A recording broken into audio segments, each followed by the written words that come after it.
आती है बारी कि इस माइंड को ऑर्गेनाइज या इसको ट्रेन कैसे किया जाए।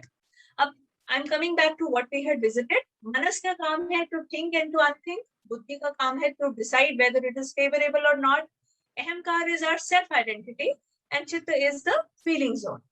एंड यू आर वेल, ये आप देख चुके हैं कि थॉट की उपज किस तरह से होती है। अब आपके सामने स्क्रीन पे एक पिक्चर है, ये हमने पहले भी शेयर की थी, कि छोटे छोटे कंसेंट्रिक सर्कल्स बने हुए हैं। आप एक बार इमेजिन करें कि जो हमारा चित्त है वो एक तरह का पॉन्ड है, और उस पॉन्ड में बाहर से जैसे ही कोई स्टिमुलस हमारे सेंस ऑर्गन्स लेकर आते हैं, जैसे आपने पॉन्ड में कोई पत्थर गिरा दिया, अब वो पत्थर जब गिर जाता है, पेबल जब गिरता है, तो क्या होता है, पॉन्ड में छोटे छोटे सर्कल्स बन जाते हैं, तरंगे एंड तक जाती हैं। प्लस जितने पत्थर अंदर गिराए जाएंगे क्या होगा, जितना अंदर मिट्टी है, जितना कंकरा है, वो सारा समय टर्बुलेंट स्टेज में ही रहेगा, एकदम से पानी गंदला ही रहेगा, और जो पॉन्ड की सतह है, जो हमारा सोल है, वो हमको दिखाई नहीं देगा।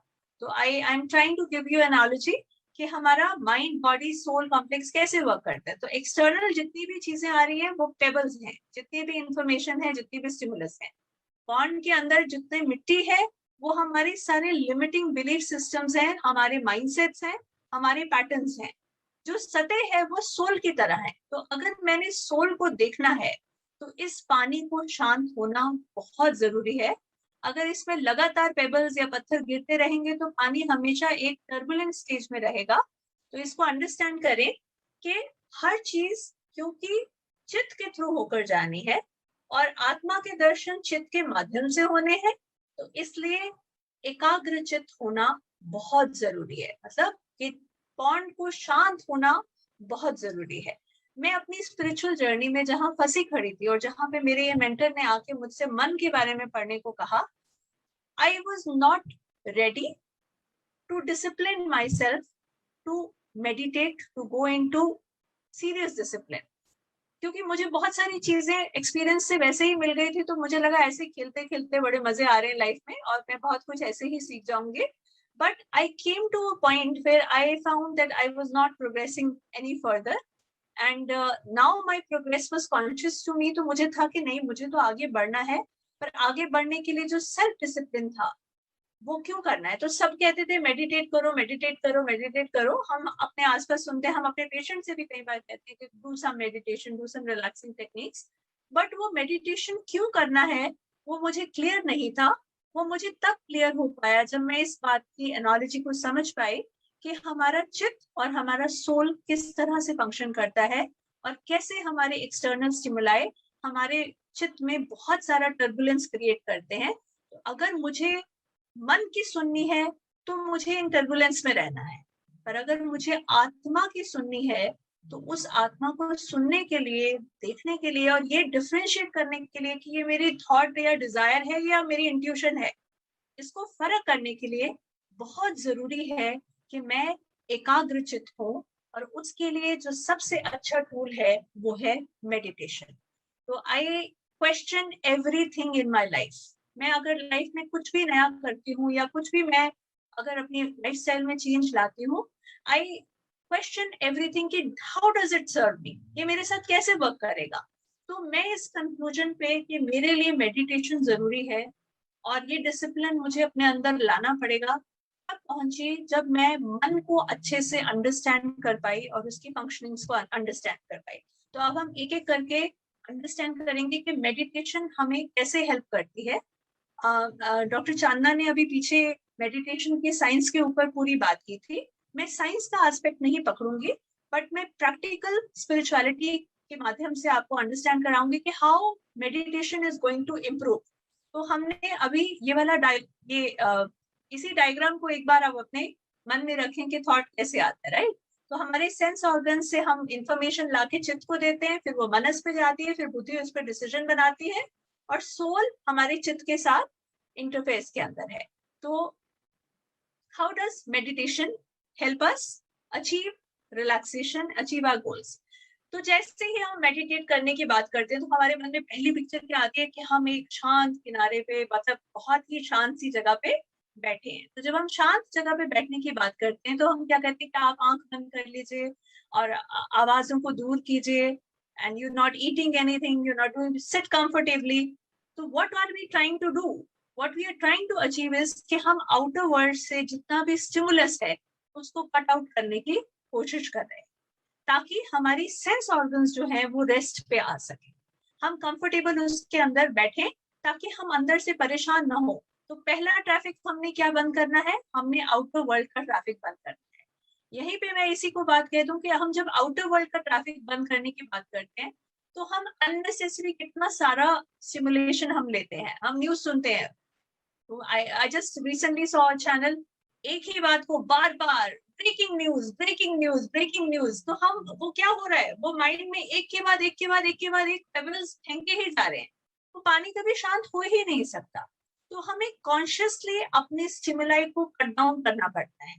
Drinking, eating, touch, taste, smell, sex, unnecessary sex, जितनी भी ये स्टिमुलाई हम अपने अंदर ले रहे हैं, चाहे हम न्यूज सुन रहे हैं, चाहे हम ऐसे लोगों से इंटरेक्ट करके चुगली सुन रहे हैं, कुछ भी बात कर रहे हैं, we have to become very conscious of what we are letting inside our mind.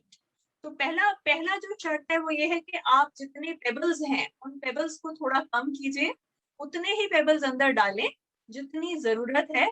तो नेचुरल सी बात है कि आपको थोड़े कम मेडिटेशन में ज्यादा इफेक्ट मिल जाएगा। तो जब आप मेडिटेट करते हैं, what you're doing is you're cutting yourself off from the outer world and you're entering the realm of the intangible, the inner world. तो फिर क्या होता है, जब हम अंदर बैठते हैं, बाहर की सेंसेशन मैंने कट डाउन कर दिया। नाउ व्हाट हैपेंस, मैंने, उसने मुझे ऐसा कहा था, मेरे साथ तो ये चल रहा था, उसकी ऐसी हिम्मत कैसे हुई, मतलब this inner traffic starts then. तो हम क्या कहते हैं, you concentrate on the breathing, breathing पे कॉन्सेंट्रेट करें। क्यों हम ये कह रहे हैं, क्योंकि हम सब चीजों से अपना दिमाग हटाकर किसी एक पर्टिकुलर थॉट के ऊपर अपने दिमाग को टिका रहे हैं। आप शून्य होना, विचार शून्य होना एकदम में एक दिन में नहीं आने वाला। तो अब मैंने क्या कहा, you concentrate on the breathing, concentrate on the, क्योंकि आपने आंख ना कान बंद कर दिया, अब एक ही चीज आपको पता चल रही है कि आप सांस ले रहे हैं, तो आप उसी पे कॉन्सेंट्रेट करें। तो when we concentrate on that, धीरे धीरे ये इनर ट्रैफिक भी सबसाइड करना शुरू करता है, और that depends on how consciously you are doing the process. और आप देखेंगे धीरे धीरे आपके जो अंदर के विचार हैं वो भी शांत होने शुरू हो जाते हैं, और there is some peace somewhere in your world.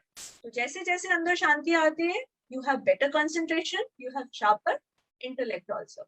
How does meditation help in soul guidance? बहुत बार हमारे मन में क्वेश्चन आता है कि ये जो आ रहा है ये परमात्मा की तरफ से आ रहा है, ये मेरा इनर इंट्यूशन है, कि ये मेरे दिमाग में कोई विचार उपज रहा है जिसकी वजह से मैं ऐसा सोच रही हूँ, ये मेरी अपनी डिजायर है। तो जब आप पेबल्स डालना बंद करते हैं तो आप पॉन्ड का तला बहुत अच्छे से देख पा रहे होते हैं। And meditation helps you in reaching that truth, which is our eternal self, in a clearer way. You can approach your inner intuition, inner guidance, and धीरे धीरे आपको फर्क दोनों चीजों के बीच का समझ आना शुरू हो जाता है कि सतह पे जो चल रहा है, जो थॉट्स, डिजायर्स हैं, और जो हमारे भीतर से आ रहा है, जो हमारे सोल के लेवल पर आ रहा है, दोनों चीजें बिल्कुल अलग अलग हैं, और दोनों की आवाज अलग से कैसे सुनाई देती है वो आप धीरे धीरे जब मेडिटेट करते हैं, सेल्फ डिसिप्लिन में रहते हैं, तो आपको क्लियर अंडरस्टैंडिंग दोनों के बीच की पता चल जाती है। तो जब आप ये करना शुरू करते हैं और सोल कॉन्शियसनेस में जाना शुरू करते हैं, then you can connect to higher souls, your higher self and other souls. कितनी बार आप देखेंगे कि आज आप सोचेंगे सुबह, आज मैंने ये काम कराना है, सपोज मेरे घर में कारपेंटर का काम कराना था, और आप सोच ही रहे होते हैं, इतने में कारपेंटर का फोन आ जाएगा या प्लम्बर आपके ऊपर के आ जाएगा, और आप, how is this happening, how is this connection going on? Why? Because you have assessed the soul, और souls ने आपस में बात करके उसको अपने आप सेटिंग कर लिया, जिसको हम कहते हैं सुपर कॉन्शियस। ना आप सिर्फ अपने आउटर वर्ल्ड में शांति पा सकते हैं, आप इनर वर्ल्ड में भी हायर कॉन्शियसनेस को अचीव करके बाकी सोल्स के साथ कोलैबोरेट करके अपने एक्सपीरियंसेस को बेटर बना सकते हैं। How does meditation help in the consciousness? तो मैंने क्या कहा, जो हमारा चित्त है उसका अधिकतर पार्ट सबकॉन्शियस है। हमारी लाइफ में हम कितना सारी चीजें हम अपने पैटर्न से, बिलीफ सिस्टम से, माइंडसेट से क्वेश्चन ही नहीं करते। हमें पता ही नहीं, जैसे कोई अच्छा इससे थप्पड़ मारा, मैं रख के वापस थप्पड़ मारती। क्यों? क्योंकि मेरा एक्सपीरियंस वही रहा है। I have to give defence to myself. कितने सारी ऐसी चीजें हैं जो हम बिना सोचे बिना समझे इसलिए कर रहे हैं क्योंकि वो हमारे, पर जब हम मेडिटेट करना शुरू करते हैं तो हमें वो मिट्टी, पत्थर, कंकरी सब कुछ बिल्कुल क्लियरली नजर आनी शुरू हो जाती है। This is an analogy for the mind. इसलिए मैं ऐसा बिहेव करती हूँ। Then we get some power. सामने वाला तो बिहेव करना बंद नहीं करेगा, पर मैं अपना रिएक्शन अब चेंज कर सकती हूँ क्योंकि मैं अब अवेयर हूँ, मैं कॉन्शियस हूँ कि मेरा माइंड क्या सोच रहा है। तो जब मैं ऐसे, हर बार क्या होता था, कोई रिश्तेदार परेशान करता था तो मैं वैसे ही सोचती थी, मैं दुखी होती थी, मैं रोना शुरू कर देती थी। अब क्या है, अब मुझे समझ आ गया कि इस तरह का जब बिहेवियर होता है मैं इनसिक्योर फील करती हूँ, मेरे को डर डर लगता है, मैं हर्ट फील करती हूँ। I am aware of my emotion. Now, since I'm aware, I can take conscious steps to heal myself and come out of that experience. और जैसे जैसे हम हील करते जाते हैं, अंदर की मिट्टी कंकड़ साफ होता चला जाता है, नीचे का तला दिखना शुरू हो जाता है पॉन्ड का, हमारी कॉन्शियसनेस एक्सपैंड कर जाती है। तो meditation not only helps us in achieving inner balance, it also helps us in healing the patterns. तो अब क्या होगा, जैसे जैसे हमारी बॉडी हील करती जाएगी, हमारी मेंटल बॉडी, हमारी इमोशनल बॉडी, तो हमारे सोल का प्योरिफिकेशन, हमारे चित्त का प्योरिफिकेशन, जिसको हम आत्मशुद्धि, चित्त की शुद्धि कहते हैं, वो होना शुरू हो जाएगा। और अल्टीमेटली धीरे धीरे, बहुत धीरे, हम एक ऐसी लाइफ टाइम में पहुंच जाएंगे जहां पे हमारी रीइंकार्नेशन का कोई कारण ही नहीं रह जाएगा। क्यों? क्योंकि हमने धीरे धीरे कॉन्शियसली अपने सारे माइंडसेट्स को, पैटर्न्स को हील किया है। और इस लेक्चर का आज का पॉइंट ही ये है कि हम जो अभी तक सबकॉन्शियसली कर रहे हैं उसको हम कॉन्शियसली करना शुरू कर दें। जब हम मेडिटेशन में जाते हैं और हमें पॉन्ड के नीचे का तला बिल्कुल क्लियर दिखता है, तो हम अपनी आत्मा को दर्शन कर पाते हैं। जो हमारा ट्रू सेल्फ है, जो हमारा इटर्नल सेल्फ है, वो हमें समझ आना शुरू हो जाता है। तो अब हमारे ईगो का क्या काम है? ईगो का काम है सेल्फ की आइडेंटिटी को बनाना, और जो भी आइडेंटिटी बनाई है उसको प्रिजर्व करना। तो जब हम मेडिटेट करते हैं तो हमारी जो सेल्फ की आइडेंटिटी है हमें क्लियर होनी शुरू हो जाती है कि हम, हमारी थॉट्स नहीं है, हम डिजायर्स नहीं है, हम सेंसेस नहीं है, हम आत्मा है। तो एक दिन में ऐसा नहीं होता कि हम आत्मा के हिसाब का बहुत अच्छा सात्विक आचरण करेंगे। That doesn't happen.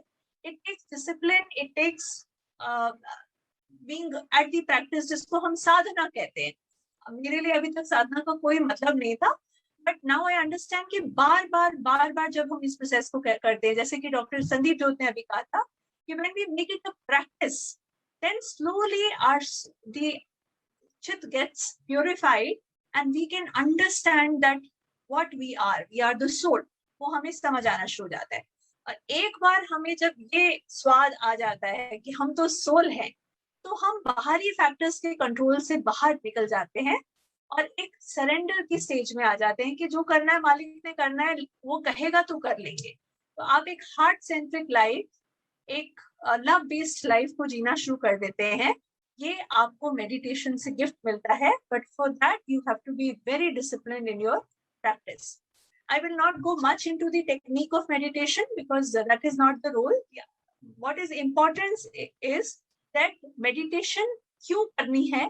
I hope आपको समझ आ गया होगा कि अगर मुझे मेरे चित्त को क्लियर करना है, उसके अंदर फिल्टर्स डेवलप करने हैं जो कि बाहर की इंफॉर्मेशन को बाहर रखें और इनर थॉट ट्रैफिक को कम करे, तो मुझे मेडिटेट करना बहुत जरूरी है।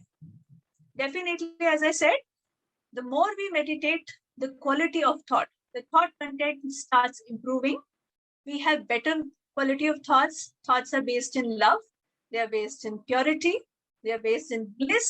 और वो bliss, love, purity आपके चेहरे पे, आपके actions में, आपके जीवन में, हर चीज में फिर छलकना शुरू हो जाता है। और आपका घर, आपका समाज आपकी ही एक्सटेंशन बनती चली जाती है। फाइनली आई होप एक ऐसा टाइम आ जाता है जिसको हम मोक्ष प्राप्ति कहते हैं, कि हमें बार बार जन्म लेकर ये सारे लेसन्स दोबारा नहीं सीखने पड़ते।